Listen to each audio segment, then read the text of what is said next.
vu que d'une certaine manière, je ne vais pas être freiné par les pieds contre le mur.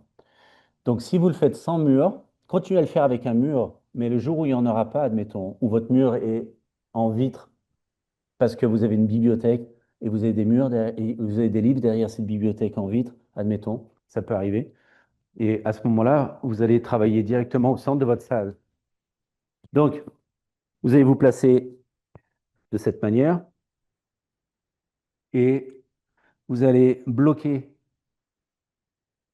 hein, avec la chaise, vos jambes avec la chaise. De là, vous allez glisser vers l'avant et de là, vous devez être très lent. Vous devez avoir confiance. Donc, vous utilisez votre sangle abdominale, vous passez les bras, vous descendez et je ne vais pas lâcher ma chaise tant que je n'ai pas établi l'équilibre, à savoir où est-ce que mon bolster est placé, est-ce qu'il est bien placé, est-ce que j'ai saisi mes pieds à l'arrière.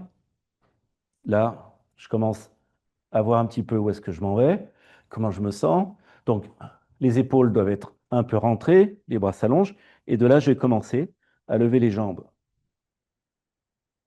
OK? Et il faut que le plus possible, mes jambes soient actives, tout ça, Lydia vous l'a dit, et il faut que j'enfonce les hanches dans la chaise pour bomber le torse le plus possible. So, de temps en temps, pour travailler vos rotateurs des épaules, vous pouvez aussi tourner les paumes vers l'extérieur.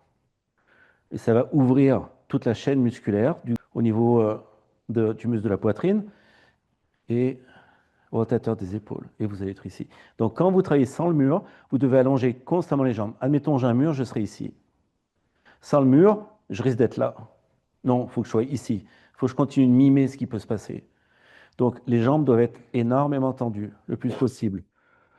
Donc, vous allez avoir une sensation différente parce que vous allez utiliser toute la chaîne musculaire frontale pour accéder à la posture, voulant dire, ça développe aussi l'équilibre entre la sangle abdominale et la force du dos. Et vous allez passer de cette manière. Donc, vous allez un peu plus loin, puisque si j'avais le mur, je serais ici. Hein, donc, vous allez tirer un peu plus au niveau du psoas. Donc, si je veux sortir, c'est pareil. Donc, il y a les mêmes variations qui existent, mais je vais plier mes jambes. Je vais faire une traction. Vous voyez la traction? Je vais faire une traction pour m'amener à être disponible sans les mains. Du coup, ensuite, je vais placer les pieds sur la chaise. Du coup, je vais glisser. Donc, la couverture va venir avec moi.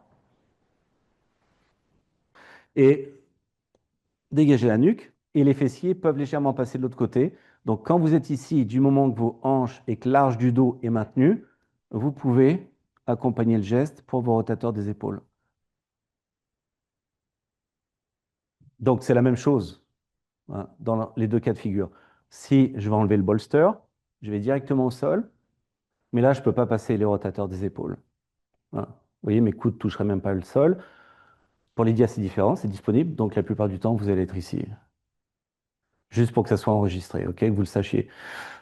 Donc, à partir de là, vous sortez. Donc, c'est toute l'utilisation des jambes sans le mur qui va vous permettre aussi d'aller différemment renforcer toute la chaîne frontale du psoas à la sangle abdominale avec les cuisses. Et avec le mur, bien sûr, c'est stabilisateur. Donc, recommandation, c'est pratiquer les deux.